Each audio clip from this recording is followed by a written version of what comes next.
Hey guys, Xaryu here, and today I want to do a video that one is highly requested, but two, a video that I've actually already done before. I just did it many years ago, so I wanted to redo the video with some higher production quality, but let's jump into it. How do I move my water elemental? Pet control. I get this question in the stream all the time, down below in the comments all the time. In the video I uploaded, I think it was about 4, maybe 5 years ago now. So let's get an updated video. It is very similar to how it has been in the past, but I control my pet using a couple different macros, which, by the way, I will link all down below in the description of this video. So if you guys, can't copy and paste it quick enough on the screen, then I'll have it linked down there so you guys can copy and paste it. But first comes this macro, and this macro I've been using for like 10 years. Actually, I think I might have found it on Arena Junkies. Like I did not write this macro myself, but I've been using it for a very, very long time. And it's /cast no pet, or target equals pet dead, summon your water elemental, and then freeze. So if your water rally is dead, it's going to summon your water rally. All right, now if it's alive, it's going to cast freeze. Okay, so with one button, say your water rally is not active, with one button, it'll summon your water rally. Okay, if you hit it again, now it will have the freeze little circle, right? It'll have the freeze icon. Now you can just keep hitting this, right click to dismiss, or left click to actually use freeze, of course, and that is a very, very easy way to save key bindings, right? Water rally and freeze can be on the same key binding.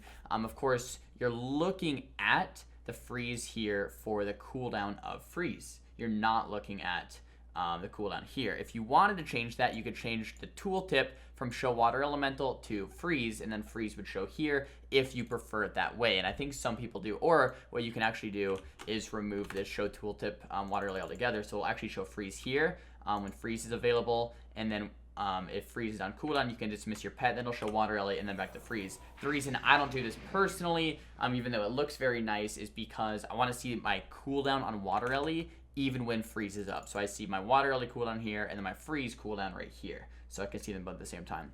But anyway, some people are probably asking about this line right here as well. Target equals pet dead. They're like, why don't you just have no pet? I get that asked in the stream all the time. If you have no pet and your water Ellie is dead but on the ground, it'll still consider you having a pet and still try to cast freeze instead of summon water Ellie. So this target equals pet dead is actually very important here in the macro.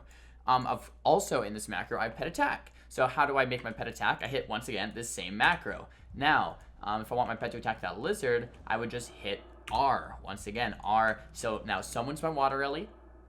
If it's dead. If it's alive, it'll use freeze, and it'll pet attack. Now, sometimes I want my pet to attack, and I don't want to freeze.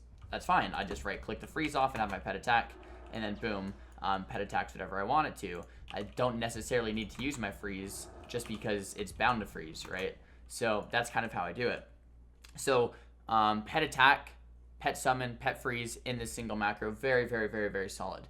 Now, for pet follow, as you see here, I'm getting my pet back from attacking very, very simply. And what I do is put this into polymorph. Pet follow and pet passive there into my polymorph macro. Once again, macros will be down below in the description. But what I do with the pet poly is, you might be like, well, how do you get your pet to follow you if you don't want to cast poly?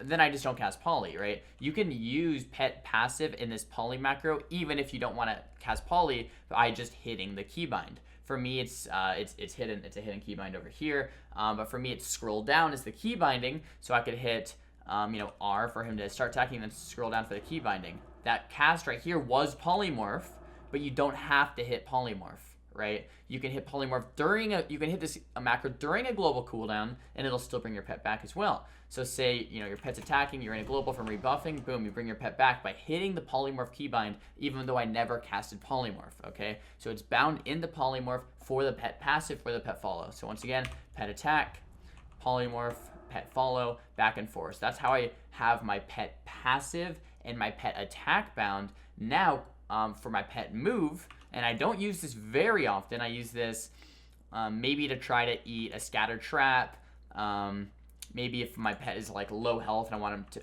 to bring him back, or if I just want him in a specific spot. Say I get sapped by a rogue, and I don't want my pet and I to be stacked when I'm sapped, because then when the rogue opens on me, he could cheap shot the pet, cheap shot me, and now all of a sudden we're cross CC'd, and the pet can't use freeze anymore, and the pet can't do damage anymore, or the rogue can off kick my pet, and now my pet can't use freeze when he's off kicked.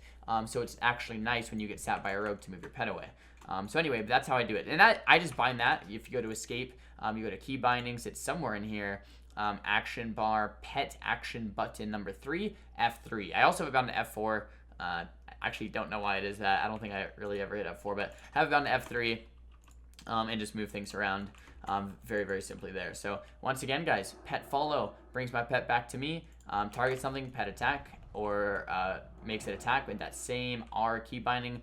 Very, very, very nice macro there. And then F3 to move it around. But that's basically how I move my pet around. That's Xaryu pet control. If you guys ask in the stream, how do you control your pet, Xaryu? I'll probably link you to this video, Xaryu pet control. But there it is. I'm not sure how other mages kind of do it, but I found this very, very effective over the last 12 years of playing Mage. And for a while there, we were playing a Lonely Winter, and we weren't really getting that question on how to control your pet because we were lonely. We had no water Ellie. Lonely Winter was the pick there. But now since we're going back Ice Nova, I think at least, then we'll have that water Ellie back. So a lot of people will probably be asking the same question. Xaryu, how do I control my pet? So here it is. Guys, if you enjoyed this video, make sure to give it a big thumbs up. If you did not enjoy this video, make sure to give it a big thumbs down. Talk to me in the comments below about other tips and tricks or classes or guides that you guys want to see. I'm definitely here to make them for you.